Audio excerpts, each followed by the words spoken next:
नमस्कार, मैं डॉक्टर अर्चना जोशी, सह आचार्य ड्राइंग एंड पेंटिंग।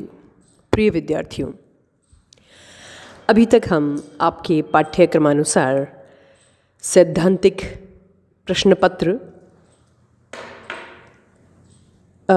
के अनुसार अध्ययन करते आए हैं।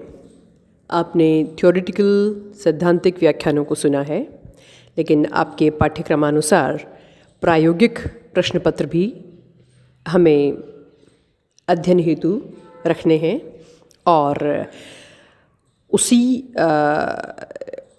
डायरेक्शन में आज हम प्रायोगिक प्रश्नपत्र के बारे में चर्चा करते हैं। इस प्रायोगिक प्रश्नपत्र के दो भाग हैं।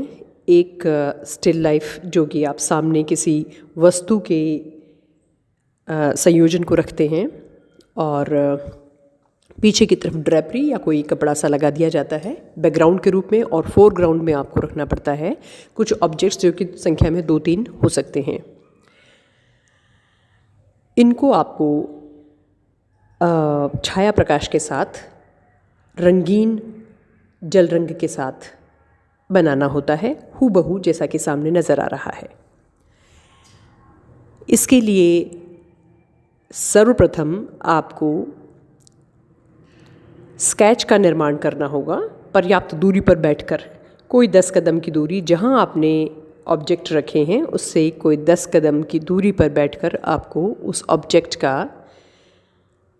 स्केच तैयार करना है।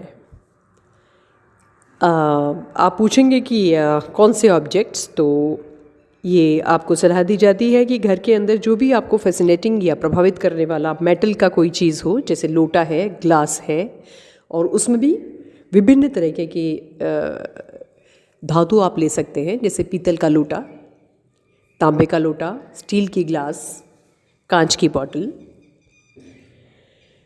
पीतल का लोटा जो कि मंजा हुआ हो, साफ हो, ब्राइट हो, तो भी फैसिनेटिंग होता है, आपको बहुत अच्छा लगता है, जिसमें बहुत अच्छे तरीके से जब प्रकाश गिरती है, प्रकाश की किरणें गिरती है, तो एक तरफ से बहुत ज़्यादा प्रकाशमान, बहुत लाइट, यहाँ तक कि वो जो येलो पार्ट है वो बिल्कुल ब्राइट सा, वाइट सा दिखने लग जाता है, और एक तरफ वो डार्क दिखता है। तो मजा हुआ लोटा भी हो सकता है, और अगर वो नहीं मजा हुआ है तो भी उसका जो कलर है वो अपने आप में बहुत अद्वितीय सा नज़र आता है। इसी तरह से आप तांबे का लोटा ले सकते हैं, स्टील की ग्लास ले सकते हैं, और इनको आप किसी भी कुर्सी के ऊपर एक कपड़ा बिछा करके, जो कि पीछे की तरफ को भी कवर करे और आगे भी, इस तरह से एक कपड़ा बिछा के, जो कि मैं आपको इस फिल्म में नज़र आ रहा होगा, इस तरह से कपड़ा बिछा के आप वस्तुओं का संयोजन सामने रख सकते हैं, संख्या में 3 या 4।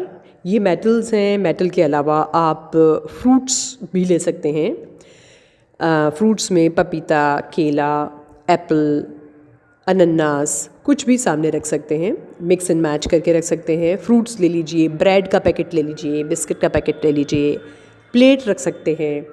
वो सब चीज़ें जो आपको लगता है कि देखने में अपीलिंग, सुंदर सी हो सकती है, और जो आपको लगता है कि इसको मैं बनाऊंगी तो मुझे दत्तचित्त होकर के मैं इसे बना सकती हूँ, इस तरह की मेटल और फ्रूट्स आदि चीज़ों को लेकर के लगभग 3 या 4 का संयोजन आप सामने कुर्सी के ऊपर सजा सकते हैं, और इस संयोजन से लगभग 10 कदम दूर आपको बैठना है। और आप शीट लेकर के सबसे पहले एक स्केच तैयार कीजिए। स्केच तैयार जब हो जाए लाइन ड्राइंग के साथ, उसके बाद आप, अगला स्टेप ये है कि आप उसके अंदर शेड लगाना शुरू कीजिए, ब्लैक एंड वाइट, उसको कर लीजिए।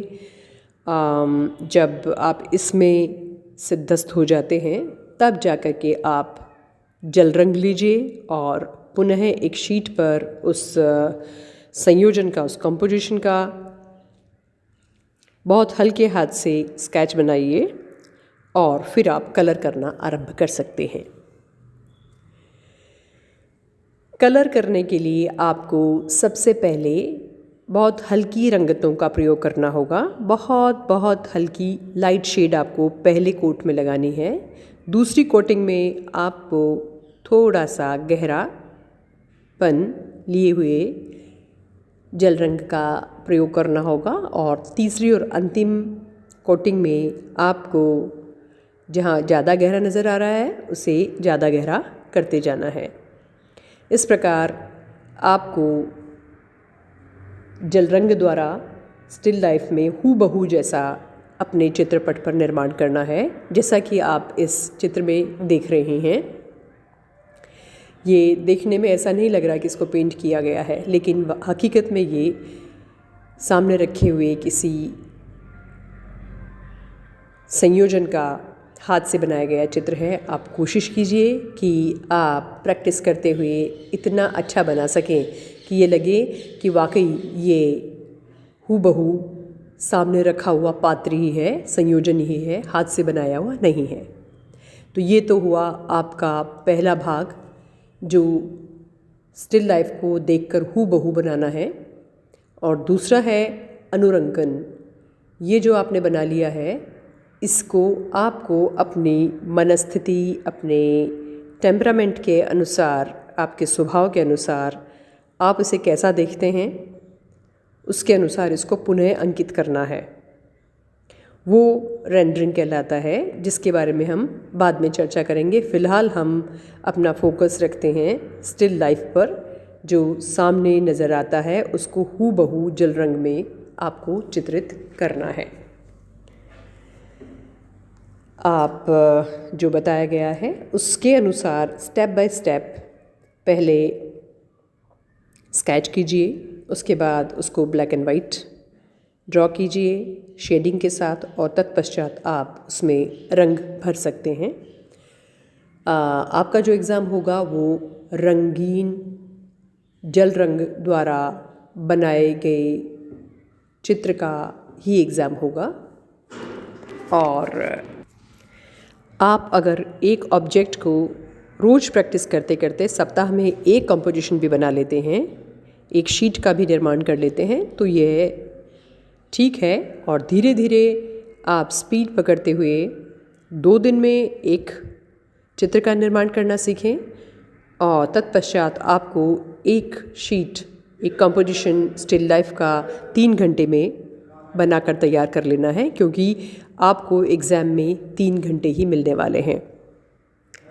तो आप प्रैक्टिस करते रहें, और जहां आपको लगता है कि थोड़ा मुश्किल है या कुछ पूछना है तो आप बेशक मुझे मैसेज करके, फ़ोन करके पूछ सकते हैं। धन्यवाद।